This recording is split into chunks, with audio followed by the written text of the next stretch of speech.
Welcome to J is for Justice podcast.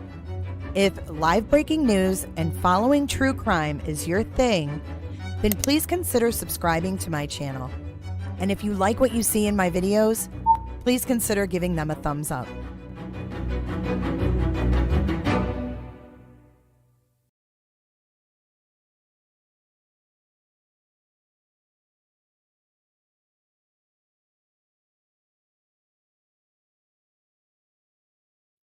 Good morning, good Wednesday or Thursday morning. Sorry, I'm a day behind. It feels like a Monday morning to me. How is everyone? Good morning. Thank you for joining this morning. We have someone from South Africa in the house. CC Ice. Ice, baby. It's too early for my singing. How are we all? I know everybody stopped talking about me. Here I am. I want to thank everybody for your thoughts and prayers during the storm. It was really, really mild compared to what we thought we were going to get. I'm really grateful to be here right now. Thanks, guys. Jammers and Angie B and Mike Sanner, thanks for coming and moderating. We had very minimal damage. We had no flooding, which is what everyone is battling with, is the flooding. Georgie from Sydney, Australia. That is amazeballs. That is amazeballs. Everybody needs to wake up this morning, including myself. Okay, it is. It is what it is. We're here. Wake up. And we have some new info from Nancy Grace that I've made some clips. So we're going to watch those. We're going to walk through them. I'm going to be pausing it and we'll talk through it. So well, first of all, have you liked this video? If you haven't liked this video, please like this video and subscribe to the channel if you want more.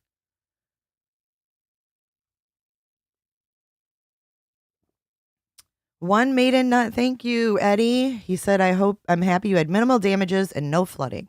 Me too. But the people north of me were not so lucky. It was pretty nasty up there. It's a rural area where it hit. I'm sure you guys have seen all the flooding and just nastiness. So hopefully everybody up there is okay and all of that good stuff. So let's get into Nancy. And I have a new sound bite. For Nancy today. So is that a joint? Or is it a cigar? Oh, it didn't work. Well, that was a big frickin' nothing burger. There you go. But shut your pie hole, lady. Shut your pie hole, lady. Good morning. Oh, Flo, thank you for gifting a membership. It looks like Yvonne T received it. Jackie Bushable baked beans. You are green. You are green as green gets. All right, let's go through this. This is going to be about hello, Britt. This is going to be about Bryan Kohberger, like being a womanizer, basically. Guys, it's getting a little shook information here. Let's go. So my first impression of Bryan was he's just a pretty normal kid, you know? He was more of a quiet, funny guy, but not really quiet, just more of the calm guy. Jack Bayless meets Bryan Kohberger in middle school. And he was very curious. That's probably one of the bigger traits we remember from Bryan. What if reality is just a dream kind of stuff, you know? Just real profound kind of stuff, I guess. Bayless. We just hang around in the woods and do preteen, teenage things, you know, flipping rocks, looking for snakes, and hanging out and playing video games. I remember being at his house. It looked relatively cozy. It looked like a normal house. We had normal parents. If something was there that was off, I know he also struggled with visual snow. The condition makes him see. Okay, let's stop there. This is his friend, Jack Bayless, just to give some background.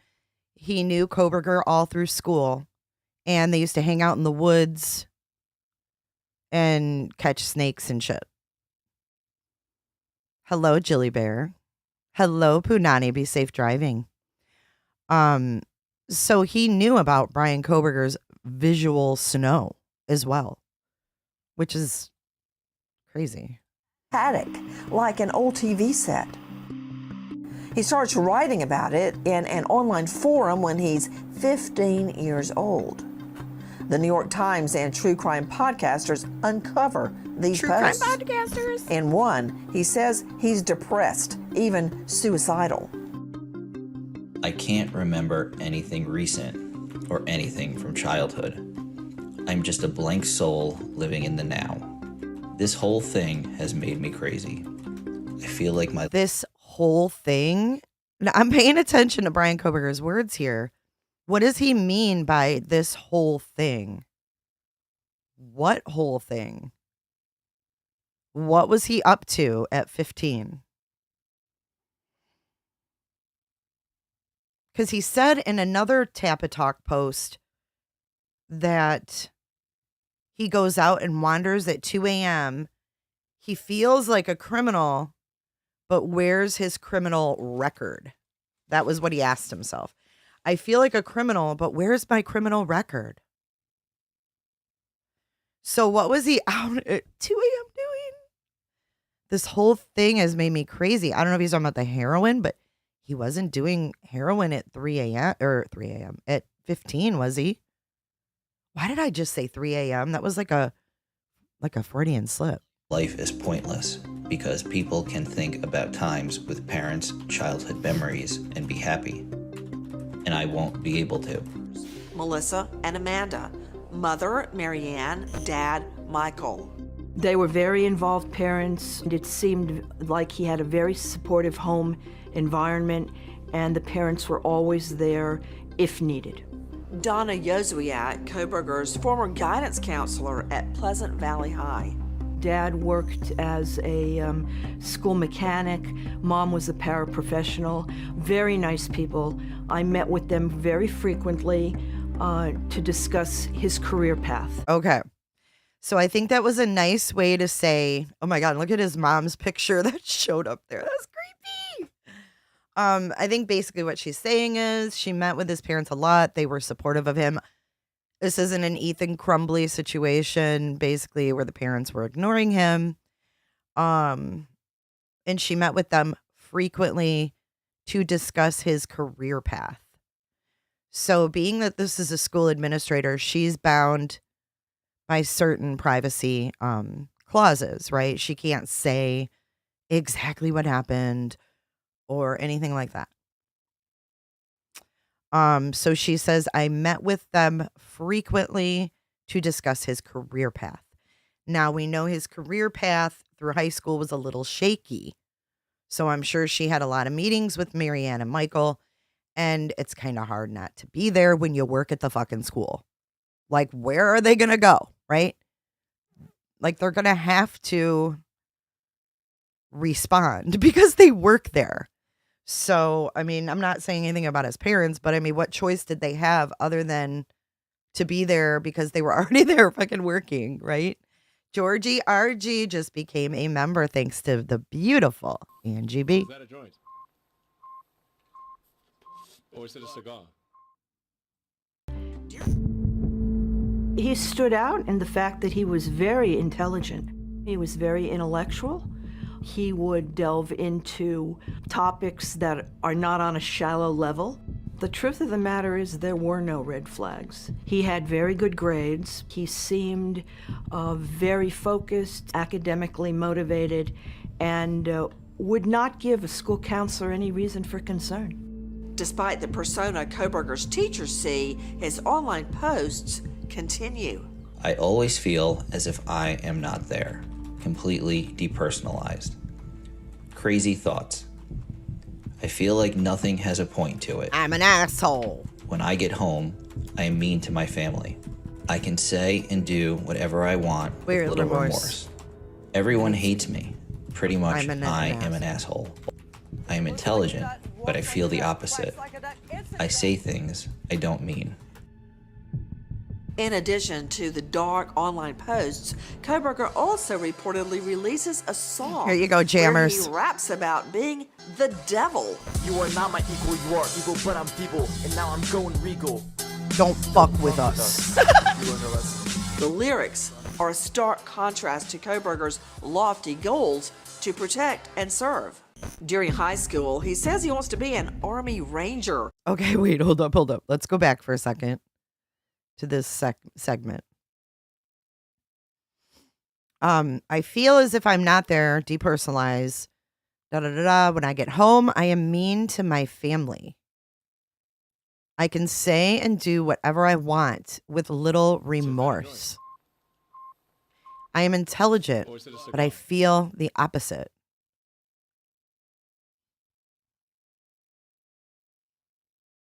Things I don't mean. This is 15 years old, guys. Angie, thank you so much. And CC Ice Baby, welcome. In addition to the dark online posts, Kohberger also reportedly releases a song where he raps about being the devil. You are not my equal, you are evil, but I'm feeble, and now I'm going regal. Don't fuck with us.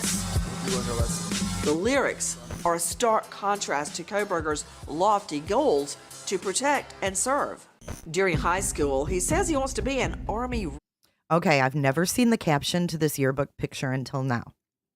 So what it says, sophomore Bryan Kohberger performs his daily push-ups as part of his law enforcement class.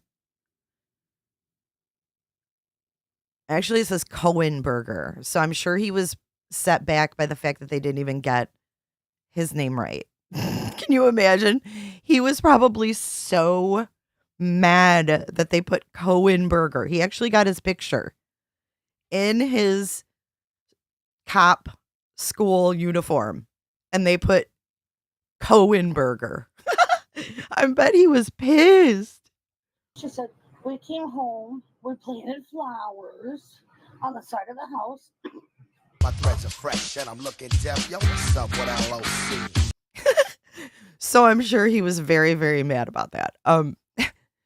So Kohberger used the skills he learned to help him reach his goal to one day serve in the Army Rangers.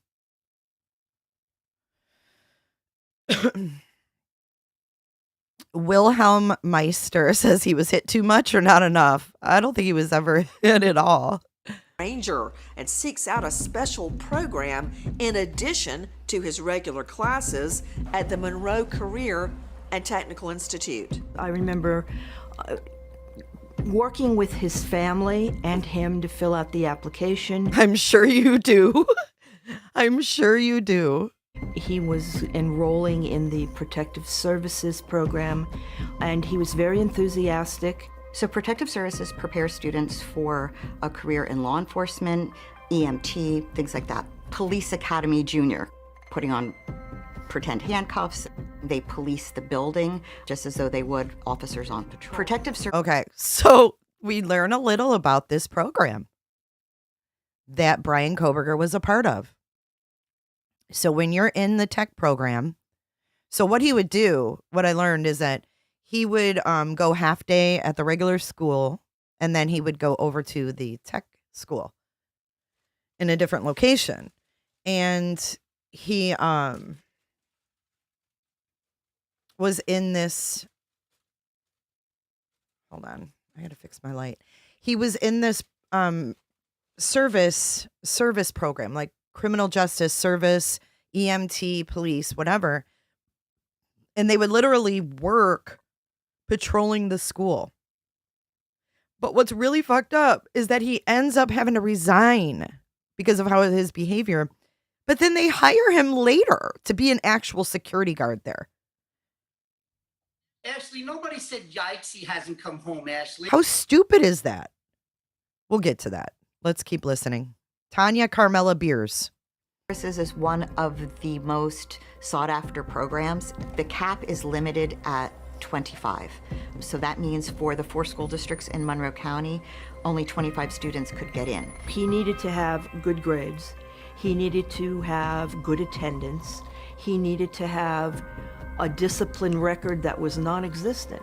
We look at all the information that we can get about them because they are being given inside information about how police handle their business.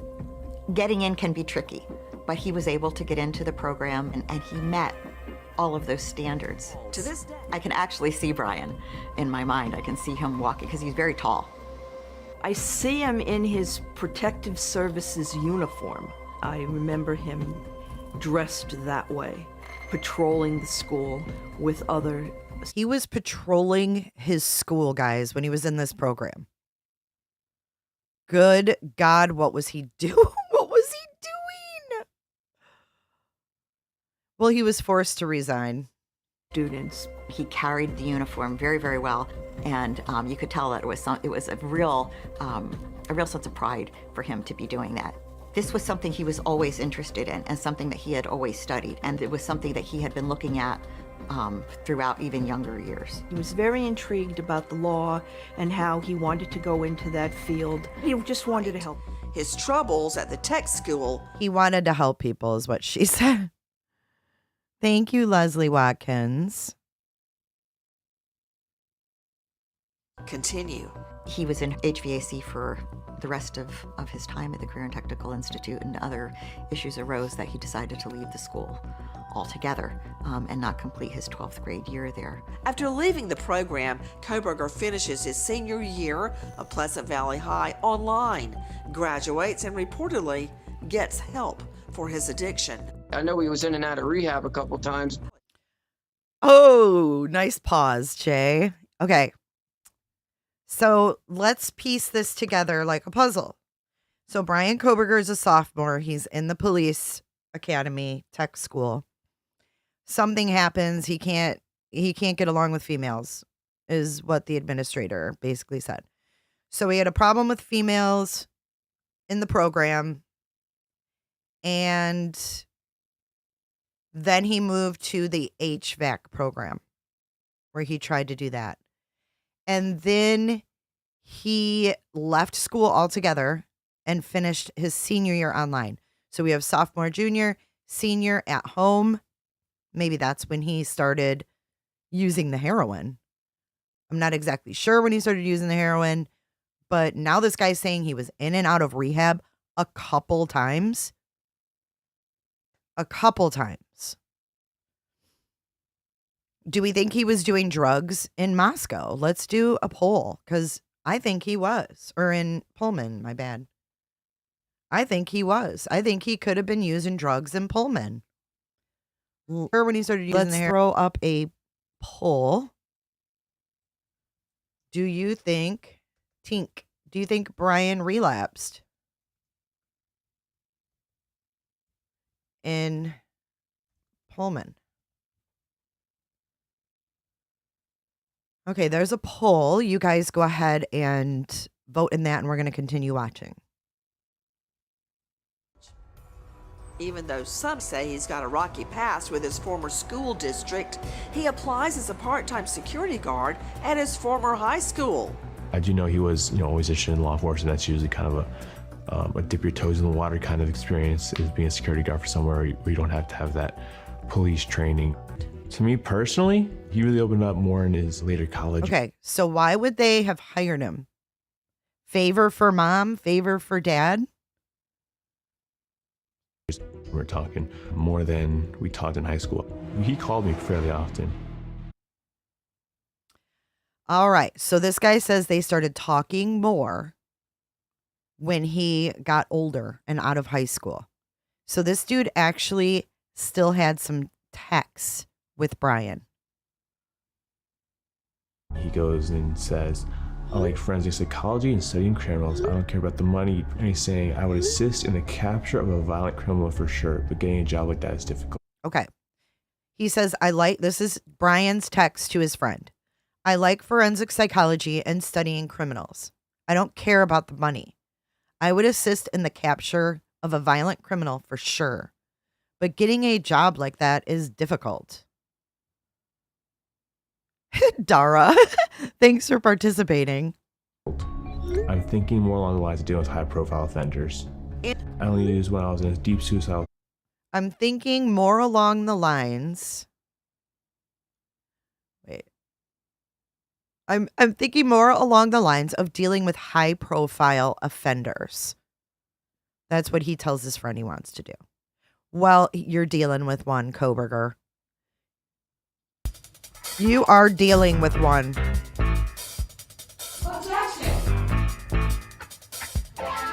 Bryan Kohberger.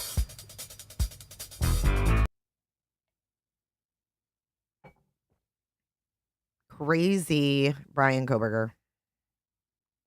Profile offenders. I only used when I was in a deep suicide. I only used when I was in a deep suicidal state.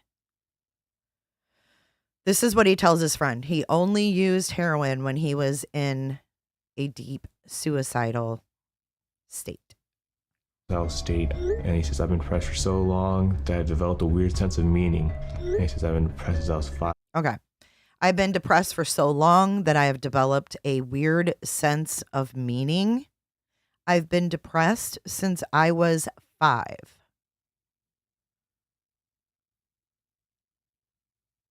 Wait, what are you talking about? Hearts? No, I think he's just pretending. I don't think that's actually. God, I hope not. I hope that's not actually the phone. I didn't even notice that. And I zoomed in on his hand thinking maybe we could read it. But it's so blurry. I think they just have him scrolling through. Like I told you guys, there's B-rolls when they do these shows.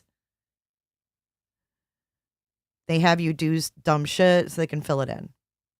And says, I like forensic psychology and studying criminals. I don't care about the money. And he's saying, I would assist in the capture of a violent criminal for sure, but getting a job like that is difficult. Good catch, though. I'm thinking more along the lines of dealing with high-profile offenders.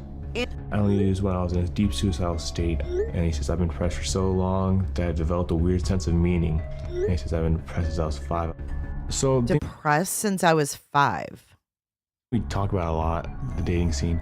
It just got kind of just really hard, but he was just having a time, getting ghosted a lot, talking to a girl and then not imagine that. Oh, why didn't you text back ever? And they'd also be like, yeah, I was talking to this girl and this girl was cute and I thought we hit it off and we didn't, I guess. So you'd vent about stuff like that to me. I think he just felt frustrated is just the biggest word. Frustrated.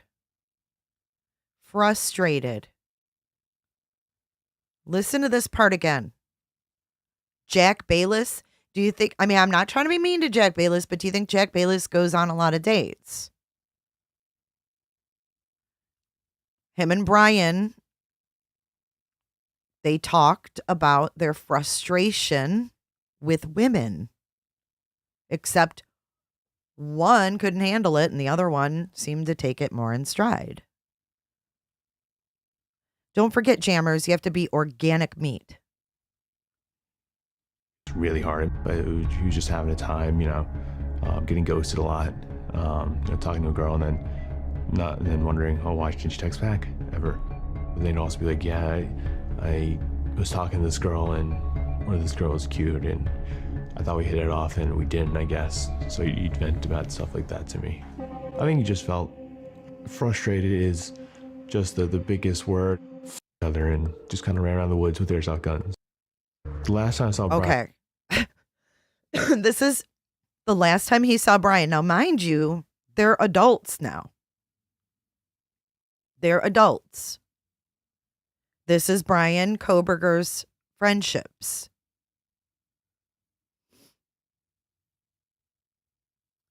So this is the last time he saw him after he had already been pursuing criminal justice, psychology. Jammers, I've been depressed since I was in utero at about 36 weeks. Felt frustrated is just the biggest word. Other and just kind of ran around the woods with airsoft guns. The last time I saw Bryan, he was looking really good. It looked like he kicked his heroin addiction. He looked healthy. That day we went into the woods. We have a lot of trees that you can just kind of hide behind. And we just shot airsoft guns at each other and just kind of ran around the woods with airsoft guns. When I left him that day, I felt probably more at ease because the last time I talked to him, he'd been having problems. It looked like those problems had subsided. He was calm. He's a collected, confident man. All right. Now that struck me too. So, you know how when we talk about like someone who's suicidal, truly suicidal, and they come up with like a plan of what they're going to do. And once they come up with that plan, they're happy. Because you hear a lot of people when their loved one or their friend, you know, commits suicide, they say, God, I had no idea. You know, they were so happy. Um, a lot of times it's because they have decided what to do, and that's relief. They feel relief.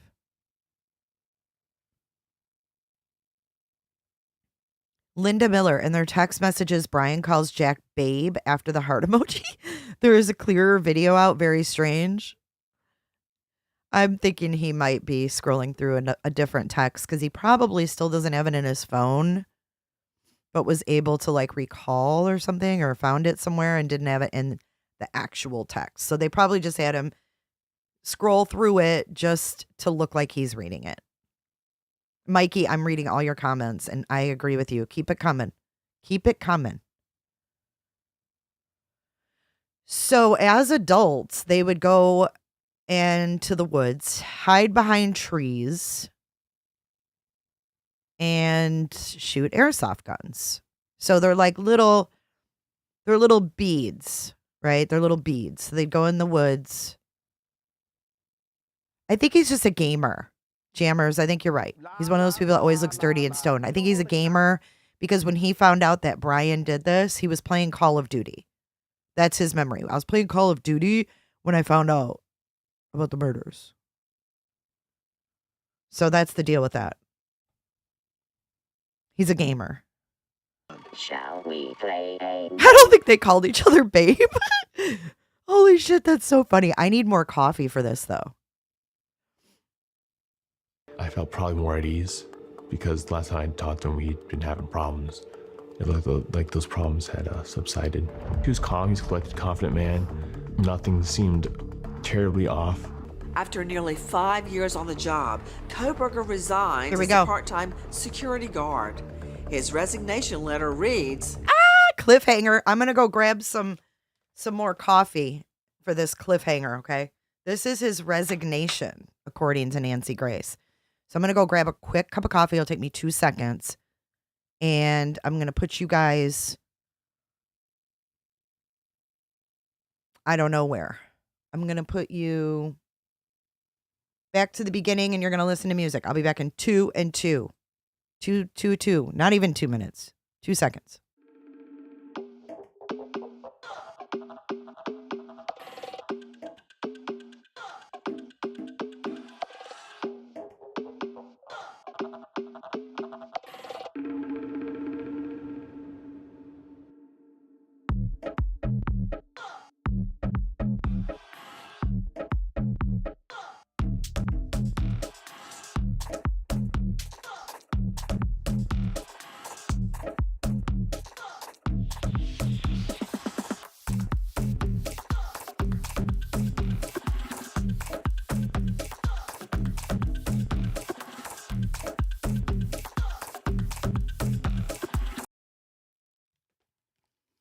All right, I told y'all it was quick. You know my my coffee pot ain't far. Thanks for waiting. Jammers, you're suffering with a headache again. So sorry. I am still drinking coffee. I drink coffee till like noon, usually. Depends on what time I get up. All right. So let's get back to Bryan Kohberger's resignation. Let's go back just a hair. And nothing seemed terribly off. After nearly 5 years on the job, Kohberger resigns as a part-time security guard. His resignation letter reads, I understand that if I do not resign, I have a right to a school board hearing to determine if I should be dismissed from employment with the school district. See that? Now this is all too blurry too. It says, I understand if I do not resign, I have a right to a school board hearing to determine if I should be dismissed from employment with the school district. Jamie, I can drink a whole pot of coffee and go back to bed.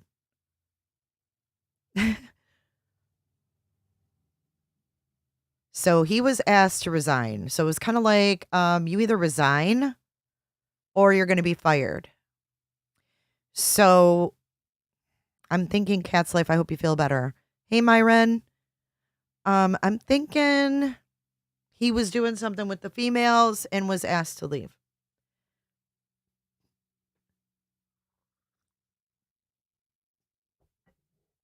And this was in the summer of 2021. It's those hormones. I know you guys need to get the bioidentical hormones. Get your hormones checked and get on those bioidenticals. I have a right to a school board hearing to determine if I should be dismissed from employment with the school district. The reasons behind Kohberger's resignation remain unclear. Cops, quote, better collect and analyze technological data. Okay, so she says there's no more available, but you can put it together, put the pieces of the puzzle together, quit or be fired. We see it all the time. We see, and I don't know why that part about the female students isn't in here. Maybe we just haven't heard it yet. But they did say that he had a problem with the female students in the service class. So when they put him in the HVAC, one of the reasons was because there was no females. There was no females in the HVAC program, and there were, I think, there was one female in the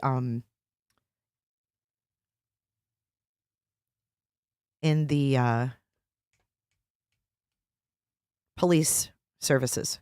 Clear. Cops, quote, better collect and analyze this is about the job in technological Pullman. data and public safety operations.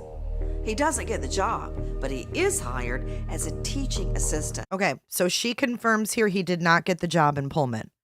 I know that's kind of been up in the air. We knew he applied. We knew he wrote to Jenkins and said, "Hey, thanks for meeting with me," or whatever.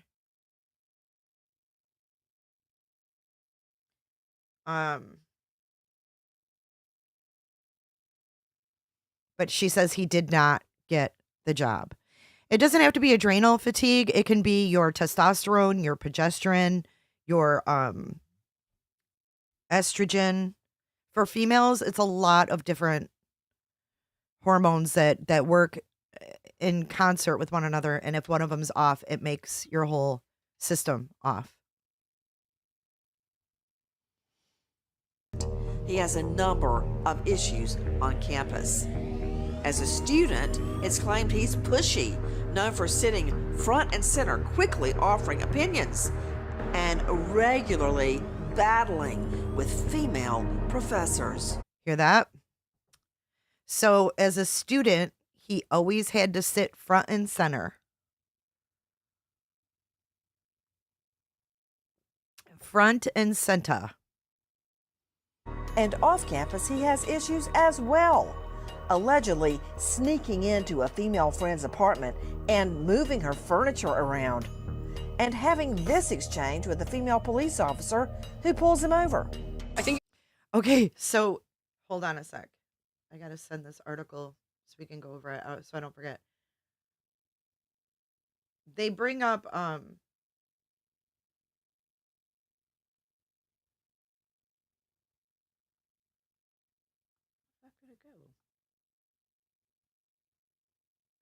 anyways, they bring up this stop. Now watch, I never noticed, but when they slow it down, watch how he rolls his eyes at this officer when she's like, "I'll get you the law," and she's about to walk away. Watch his face. You know why I stopped you? You ran the red light. What actually happened was I was stuck in the middle of the intersection. Yeah, so I was behind you the whole time. Yeah. Yeah. But in that situation, the best thing to do then would be back up. And not... You're just supposed to wait behind the white line. Drivers do it all the time, but... It never even occurred to me that was actually something wrong. I'm just curious about the law. I don't mean to... Watch his face. Yeah. Oh my God, he was so disgusted with her. He was so disgusted with her. Watch. Nothing wrong. I'm just curious about the law. I don't mean to. Oh, no, yeah, I can find it for you. Yeah. As a faculty tells Kohberger, they're concerned about his behavior after he has an alleged altercation with a professor. That's less than 2 weeks before Moscow, Idaho is changed forever. All right, so less than 2 weeks before the incident, the murders, he had an altercation with a female professor, coworker. Anna, I have to agree with you. I think he hates men and women. I think he hates men that have what he can't have or what he doesn't have and can't get. And I think that he hates women. I don't know why. Maybe because he's never been able to get what he wants from them. They've always been something he can't have. Or the ones that he wants, he can't have. He's a big baby, is what he is. I mean, people talk about incels. Incels to me, because like, oh, I'm so frustrated that I can't have this girl, so I'm gonna kill her. Like that's like a 1 million time temper tantrum, in my opinion. I can't have this woman. She doesn't like me. She doesn't like me. So I'm going to kill her. I mean, it's just like you're a big baby. It's like it's horrible. Right, rejection, but that's like telling a 2-year-old like you can't have that sucker. And they get really, really upset. But like this is on a different level. I can't have what I want. Wah. That's why he says, I can do whatever I want with very little remorse. He has no respect. Yes, Carlin, he hates women because he isn't loved. He's a crybaby bitch. He is. He's a little baby. He's a little baby. Wham, wham, wham. For real, I think he is. Hi, Shamrock. Hope things are well in Ireland. Yeah. As a faculty tells Kohberger, they're concerned about his behavior after he has an alleged altercation with a professor. That's less than 2 weeks before straw Moscow, that broke Idaho, the camel's back is changed forever. Yet he's fired from his TA position after only a few months on the job for failing to meet, quote, norms of professional behavior. So this dude can't hold it together anywhere. He couldn't hold it together in 10th grade and get through a damn service program. He couldn't hold it together in the HVAC. He left school altogether. He couldn't hold it together at the fish cutting job. He couldn't hold it together at the TA job. I mean, what could he hold together? Do we know? Did he ever have anything? Right, he couldn't hold it together on a date. I do what I want. He knew he couldn't keep jobs. He was graduating soon and was going to have to get a job. I mean, he got fired from his TA position. His TA position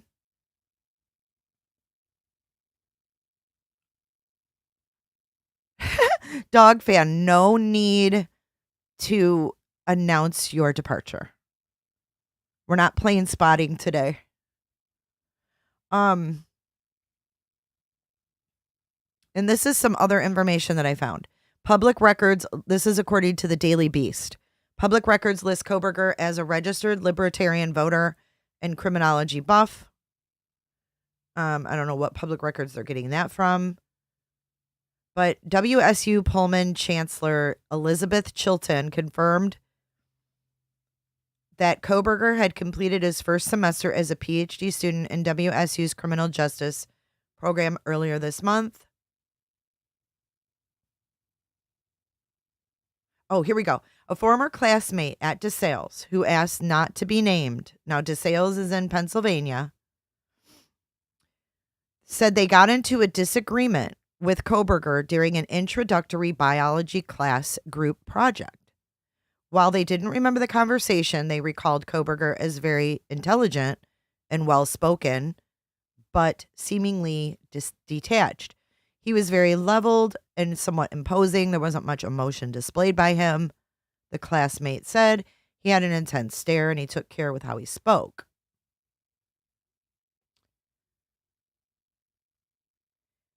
In a statement to the Daily Beast, DeSales confirmed Kohberger received a bachelor's in 2020 and completed his graduate studies in 2022. So during the 2 years he was at DeSales was when he was asked to leave the school. Let's go back and look. I think it was June of or July of 2021, Diana. Let's see if we get a date here. I understand that if I do not resign. Let's see if she says the date. Last time I talked to him, he'd been having problems. It looked like those problems had subsided. He was calm, he's a collected, confident man. Nothing seemed terribly off. After nearly 5 years on the job, Kohberger resigns as the part-time security guard. His resignation letter reads, I understand that if I do not resign, I have a right to a school board hearing to do. Can you see the date down there? I think it's like 3/8/2021. I can't really read the date. I'm sorry, but it's at the bottom.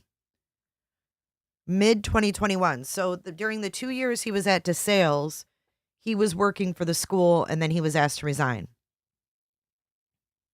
And he was only employed part-time as a security officer for Pleasant Valley. Part-time. He couldn't even like be on the up and up part-time at the school. What was he doing? You guys, you got to think about this. For almost 2 years, this dude was working at Pleasant Valley High School around all the high school girls. Patrolling. He was the security officer at the school. Yikes. Yikes.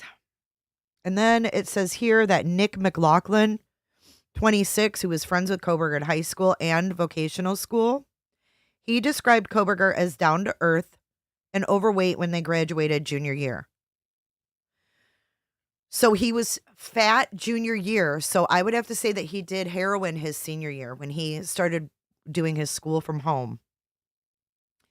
Yes, but at the start of senior year, Kohberger was thinner than a rail and turned aggressive. He always wanted to fight somebody. He was bullying people. We started cutting him off from our friend group because he was 100% a different person, McLaughlin said. McLaughlin said he and Kohberger would spend half the day at Pleasant Valley before heading to Monroe County's vocational school, where they took classes related to heating and air conditioning. He said Kohberger also took criminal justice courses to potentially become a cop. McLaughlin said the friendship ended when Kohberger began putting moves on his girlfriend. He was like reaching out to her, saying, I can get us a bottle and we could hang out tonight. I'm going regal. Don't fuck with us. He did that to me all the time. Or no, another friend, Thomas Arntz, recalled Kohberger as a bully who would point out his friend's flaws and insecurities to distract from his own struggles with weight. He did that to me all the time, Arntz told the Daily Beast. He would go after my intelligence. He would basically insinuate that I'm kind of slow-witted and that I'm forgetful and that I lack the intelligence to be his friend. Arntz said he cut off the friendship with Kohberger because of the incessant bullying. He said Kohberger's father, a maintenance worker, and mother, a substitute teacher, were genuinely kind people. And then Arndt's sister Casey said Kohberger told her after graduating that he entered rehab. And then she ran into him at a wedding in 2017. And that was when she thought he looked good. So a former teacher of Kohberger's at Pleasant Valley High School also told the Daily Beast that he was a good kid, never in major trouble. She said when she taught him in 11th and 12th grade, He was passionate about criminal justice. She said he was just a regular 12th grader, had a few friends, was a good student. I thought he would become a police officer or a correctional officer. Now listen to this one. She said he used to watch movies about police. Like what, Police Academy? Freeze! He liked to watch movies about police and ask me the next day if I'd seen it. It was more than a hobby for him. He was always asking questions.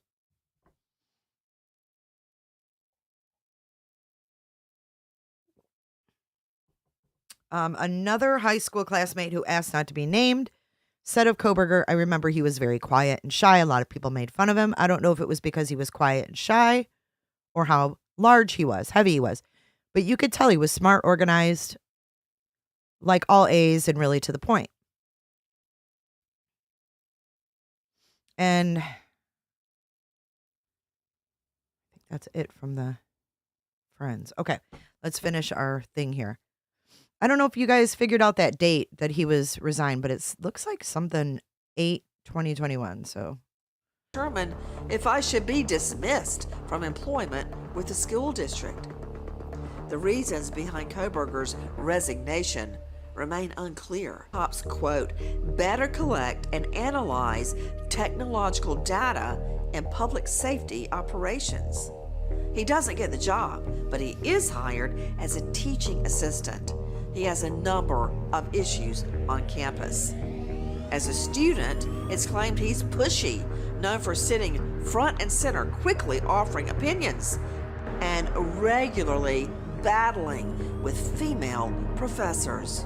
And off campus, he has issues as well, allegedly sneaking into a female friend's apartment and moving her furniture around. Yikes. And having this exchange with a female police officer who pulls him over. I think you know why I stopped you. You ran the red light. What actually happened was I was stuck in the middle of the intersection. Yeah, so I was behind you the whole time. Yeah. Yeah. But in that I situation, was the forced. best thing to do then would be back up. July 16th. You're just supposed to wait behind the Thanks, white Mike. line. Drivers do it all the time. But It never even occurred to me that that was A actually thing. something We don't have wrong. I'm just curious crosswalks about where I'm the law. from. I don't mean to oh no, yeah, I can get find involved it for you. with Yeah. anything. As faculty tells Kohberger, they're concerned about his behavior after he has an alleged altercation with a professor. That's less than 2 weeks before Moscow, Idaho is changed forever. Yet he's fired from his TA position after only a few months on the job for failing to meet, quote, norms of professional behavior. Kohberger makes it home for the holidays with his family. Authorities are quietly monitoring his every move. They allegedly watch him clean out his Hyundai Elantra and take family trash. So here she confirms kind of that they were watching his every move when he got back to Pennsylvania. So, hey, globalism. Interesting. Chrissy Reese, thank you for the stars on Facebook. Everybody say hi to everyone on Facebook. We are multi-streaming, trying to get into the habit of doing that. So if you ever are over on Facebook, you can catch me live over there as well. And I got to stop clicking my pen. Home for the holidays with his family. Authorities are quietly monitoring his every move. They allegedly watch him clean out his Hyundai Elantra and take family trash to the neighbor's bin in the middle of the night. One of Kohberger's own sisters reportedly grows suspicious of her brother's behavior and searches his car. What? What did the sister find in the car, guys? What did she find in there? All the freaking weird shit, right? And I just saw somebody said,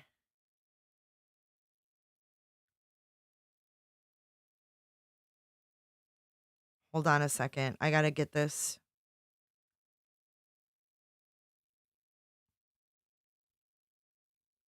Wait, hold up.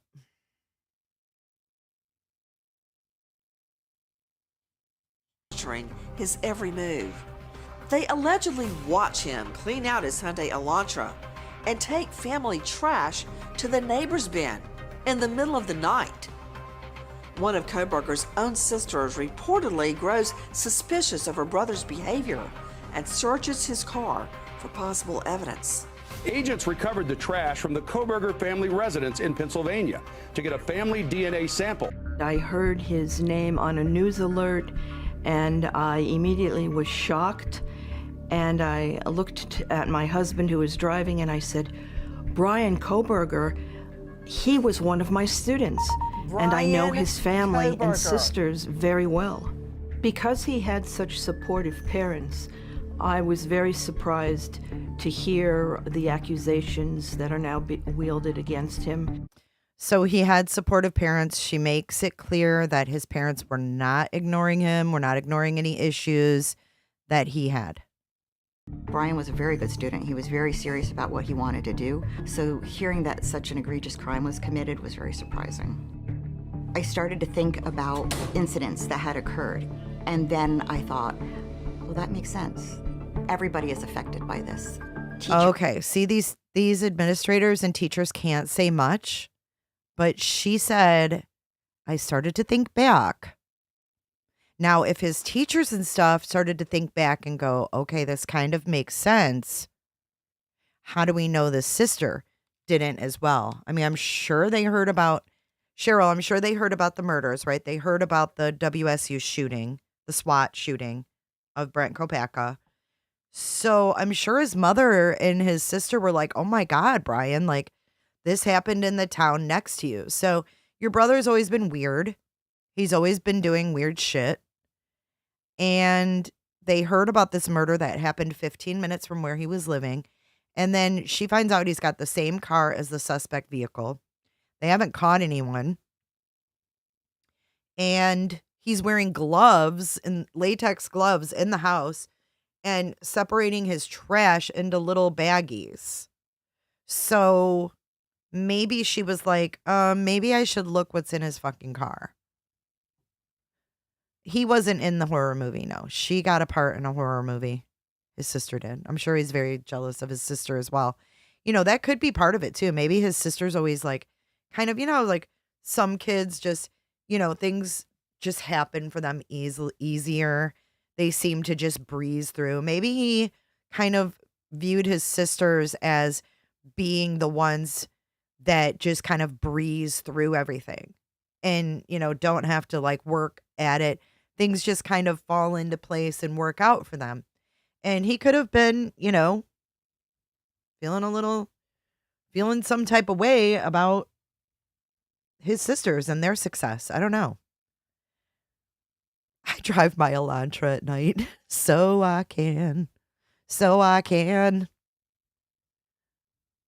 All right, here we go. Wielded against him. Bryan was a very good student. He was very serious about what he wanted to do. So hearing that such an egregious crime was committed Only was son, very yes. surprising. I started to think about incidents that had occurred. And then I thought, oh, well, that makes sense. He's Everybody a weirdo. is affected by this. Teachers, guidance counselors, everyone who has come in contact with him and had some kind of relationship, or any of the students at some time, are directly affected by this. All right, that is the end of the Nancy Grace episode. You can catch the whole thing. It is on Fox Nation. It's behind a paywall, so I signed up so I could listen to that and share it with you guys.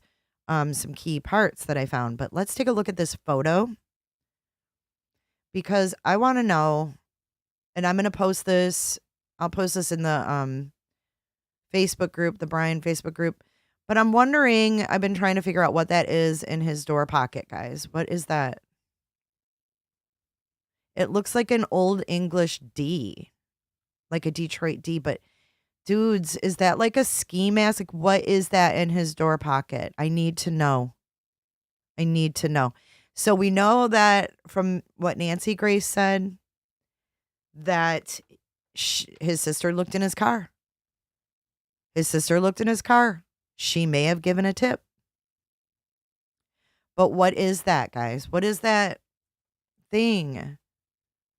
It looks like eye holes of a mask to me, but I don't know if that's what it is. If I'm just being overzealous.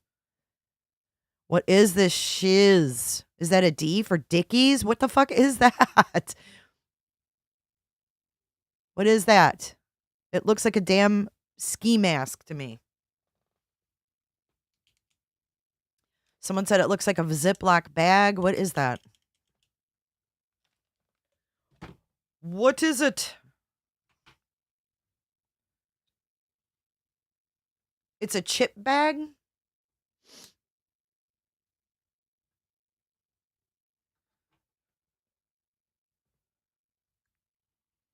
A black chip bag? I don't know. A black chip bag. I never seen a black chip bag. Honestly. What the fuck is that?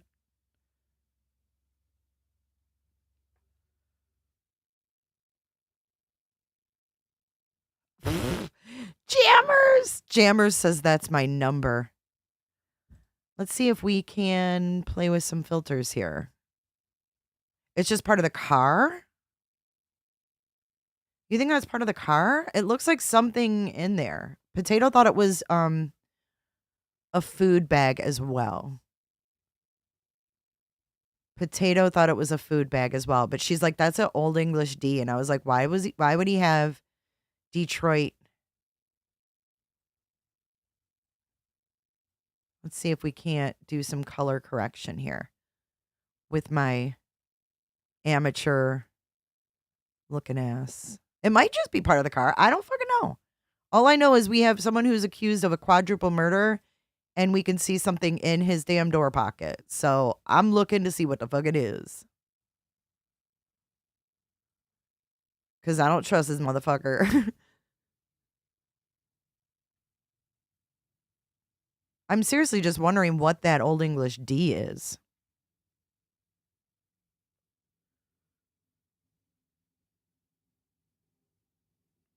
Terra brand vegan chips, says Ozzy.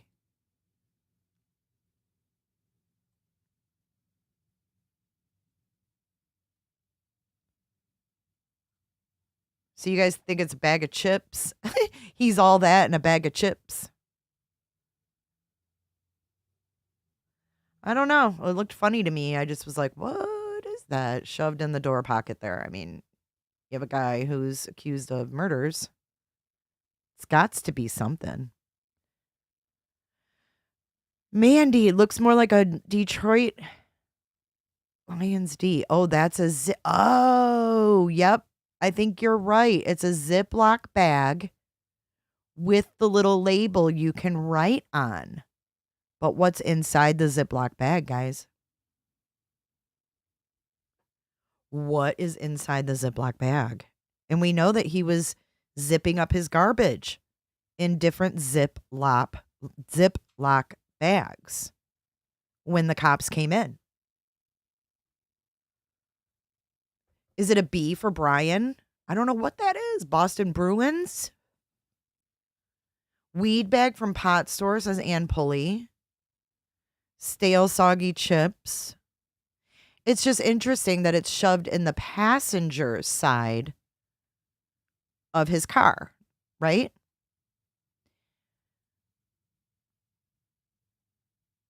It's not something you're going to like immediately grab. It's just very odd. Those look like eye holes to me and it's freaking me out. I can't unsee it. But let's see what those chips look like, shall we?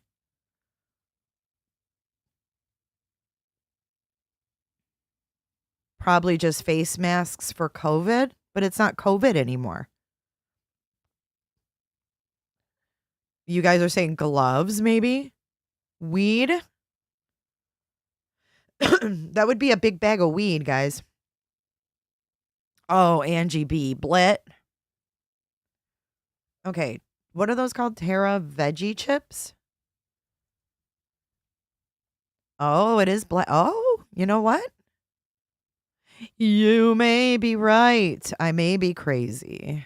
I am crazy. I think you're right. I think it is Terra chips. Good call, Ozzy. Here's the back of the bag.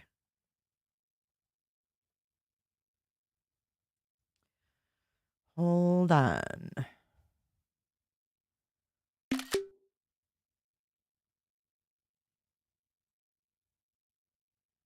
right, there's the back of the there's the back of the bag of chips. I can't believe we're comparing a bag of chips and Bryan Kohberger's car. What the fuck is wrong with us? Flo says the chips have eyes. The chips have eyes. You guys are crazy. 586 of you. Did you guys all hit the like button? That like button is free to hit. Ain't nobody gonna get you for hitting that like button. I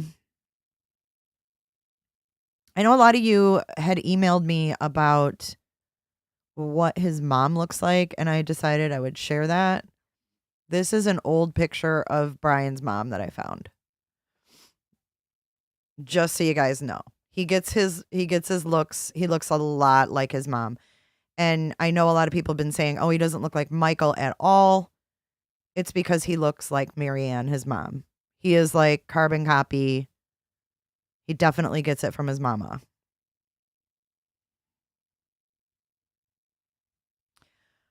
So do you guys think it's the chips? Truth exposed. It still looks like an Old English D to me. Yeah, they're like twins, eh? Yeah, he definitely, this is an old pic because, you know, we saw her at the trial. This is old. And this was taken in the school. So this is from when she was working at the Pleasant Valley, and this was in one of their newsletters. Jilly Bear, is there any speculation as to why he was putting garbage things in individual Ziploc bags? Was that to cover up fingerprints? I don't know. I mean, they did get the garbage out of his neighbor's garbage, so they know what he was separating, and I don't know what he was separating in there. Maybe utensils he used. This is Aquanet all the way right here. And pulley jinx.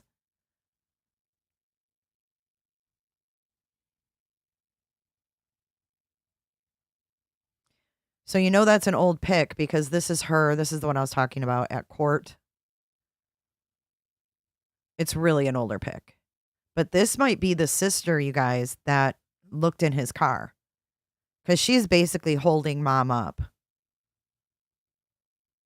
And this might be the sister who he also stole the cell phone from, and his dad called the police on him.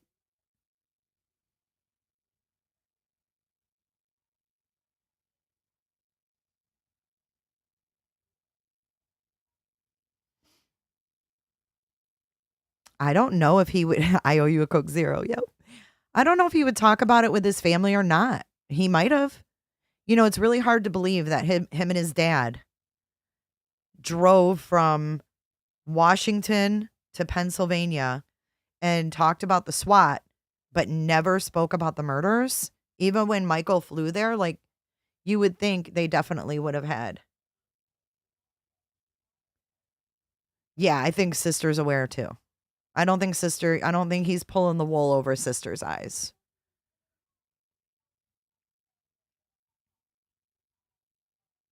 It's interesting. I wonder what their family dynamics are, you know?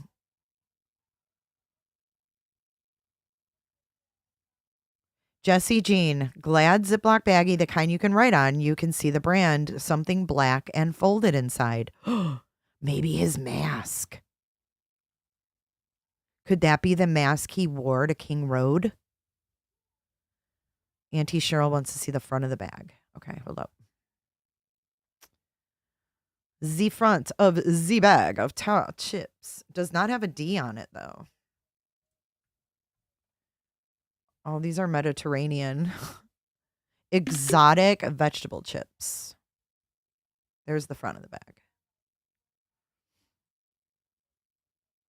So we're looking at what's in the door pocket. There's 611 of you here for this nonsense shenanigans. I love it.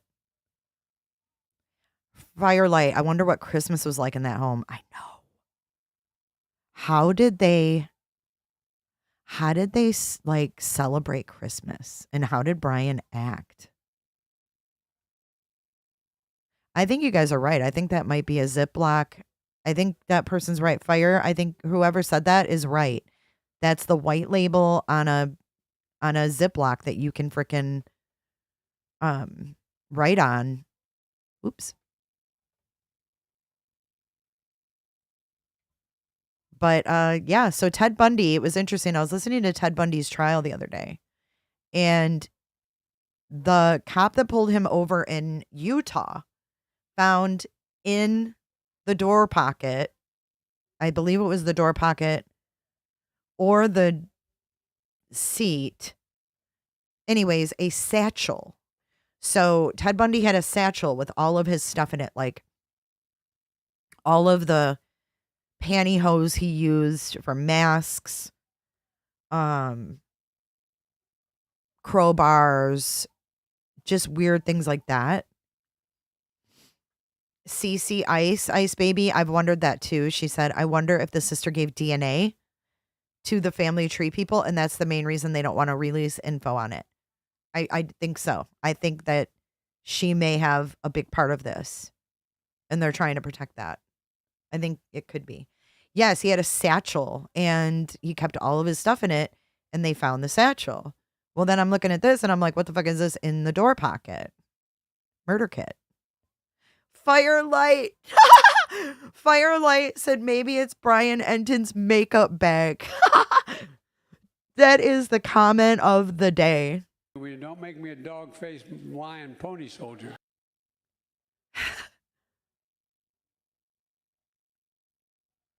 I don't know. It's interesting, though, isn't it? Interesting.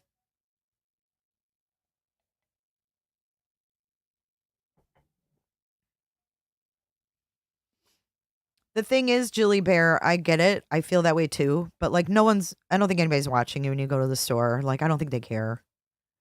You know what I'm saying? Pause out. The dogs deserted me today. Maybe that's the informant they're trying to protect. That could be. That could be. Oh, guys, wait a minute. Remember when his family or his parents had to go in front of the grand jury to testify about Dana Smithers? How do we know that, like, they weren't also questioned because they're able to share that grand jury info with Idaho? Pennsylvania is able to share it with Idaho. So how do we know that they weren't asked about his behavior at home, or that Michael wasn't asked about his behavior in Washington when he got there? How do we know that they didn't ask if Bryan talked about the murderers?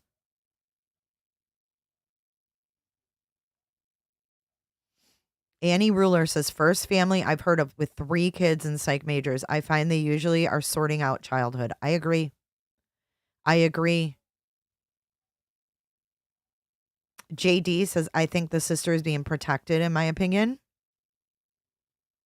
Jenny De Silva says it looks like a B.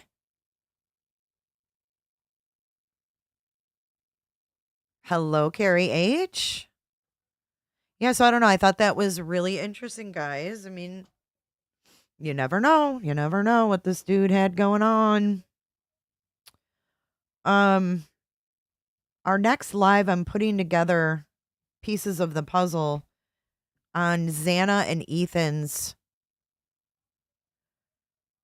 last known whereabouts. So that's the big, when I look through the PCA, when I look through everything we know, the one thing that's being really kept under wraps and that the police were asking a lot of questions about was, where were Xana and Ethan that evening?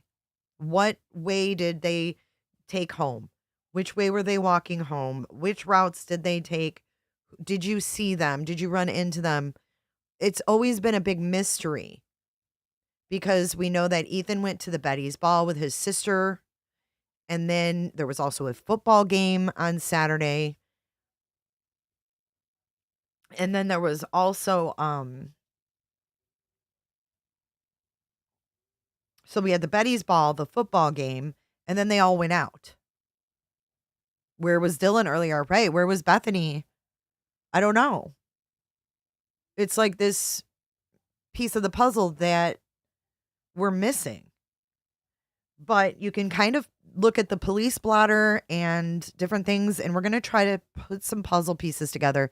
You guys might think I'm crazy, which is nothing new, but I'm going to bring you what I've put together and we can talk it through because I think it's interesting.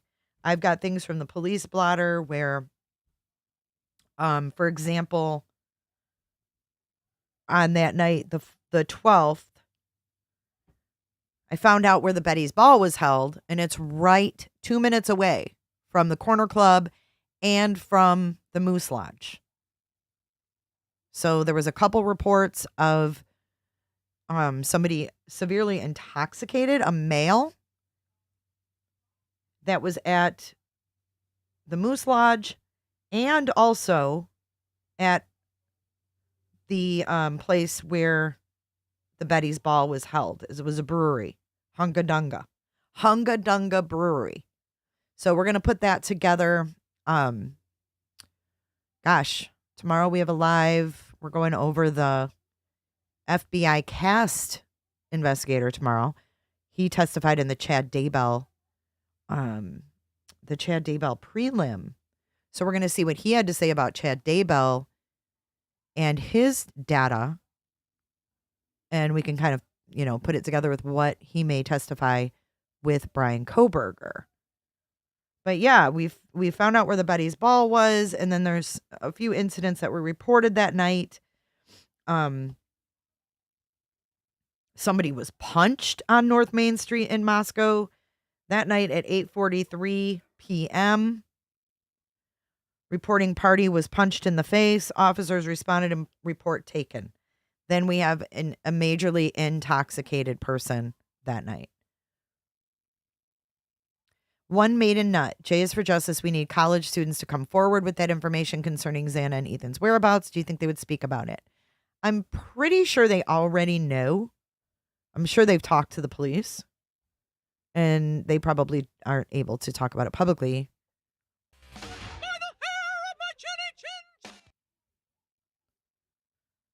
Surely there are videos at the Betty's Ball. There are photos. Yep. Hunga bunga bunga. Hiya bunga. What's up, Alice? Alice, I survived. I don't know who David Loach is. Never heard that name. Hey, Aries. So we have someone being punched. Then we have just a whole bunch of stuff. Some puzzle pieces to put together. Just so you know, here's a picture of Ethan and his frat guys at the dance, the Betty's Ball.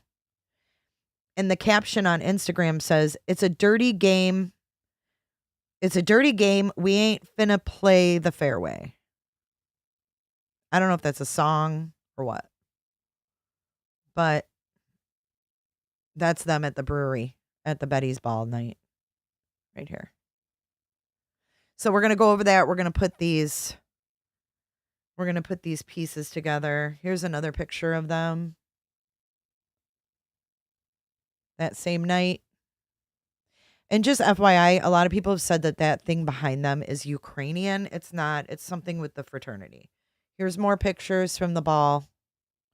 I think the actual ball was held at the sorority house, and then they went to Hunga Bunga. This is Hunga Bunga. The outside looks like a cool place. But we'll go over this in the next live. I don't know when it's going to be yet because we have a lot going on. So maybe this weekend. David Loach was, the kid in the tank top. Why is he being implicated? Because he was at the grub truck. Poor kid in a tank top. All right, guys, we have a premiere today at 3:00 Eastern Standard Time. What do we have going on today, guys?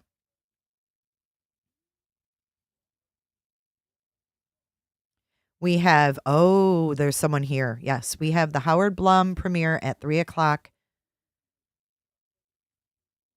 This is the last part. And then you can actually go back in the playlist and podcasts And you can actually listen to that and play it offline if you'd like. So we have the premiere today at 3 p.m. And then tomorrow we have a live, Friday live at 3 p.m. And then we also have Bryan in court tomorrow. So 1 p.m. Pacific time, 4 p.m. Eastern is when it starts. So we probably won't get that hearing until late tomorrow night. So I'll keep an eye out for that. But we'll be live tomorrow at 3 p.m. And we'll see what happens after that hearing. Let me give you guys the link. And thank you to Nancy Grace for always giving us some tidbits. That is for 3 p.m. today. And if you have to replay, all fine and well. If you have not liked this video, please give it a huge thumbs up. It is free to do. And I think we will conclude there. I don't think I have anything else that goes with this. Let me make sure, because I always forget stuff. But I'm still not sure what's in that door pocket. But interesting stuff that Bryan Kohberger, womanizer, didn't like females in the classroom and didn't get along with them even when he was in a work environment. So thank you guys for joining today. Make sure you hit that like. We're going to cruise out with our credits, and then we're going to dance it out. And I will see you guys back in the chat at 3 p.m. Eastern Standard Time. I still have some cleanup to do from the hurricane. I love you guys. I'll see you then.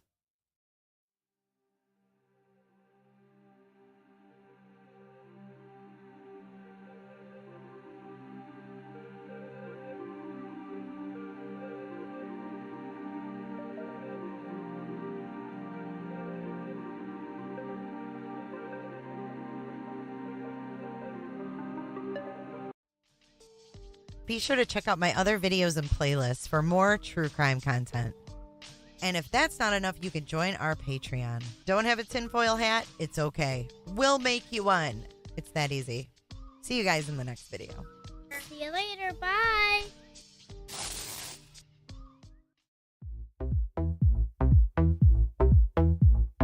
I don't give a damn. I don't really care about you and your problems. I don't give a damn. You talk way too much. I have heard enough about you and your problems. I don't give a damn. I don't give a damn. I don't give a damn. I don't give a damn. I don't give a damn. Everybody does that. It's okay. Wait a minute. Something ain't right. I had a hard time hearing you. Do you mind pulling your microphone down and then aiming it up at your chin? But don't wanna face the fact that I ain't got time, I ain't got time, I ain't got time for that. Staying up late, sleeping all day, dreaming about Cadillacs. Buying new shoes, hanging by the pool, sipping on Coke and Jack. Calling my phone when you feel alone, but I'll never call. I don't want Jennifer or two Jennifers. Well, thanks so much, Jennifer. Bye, Jennifer.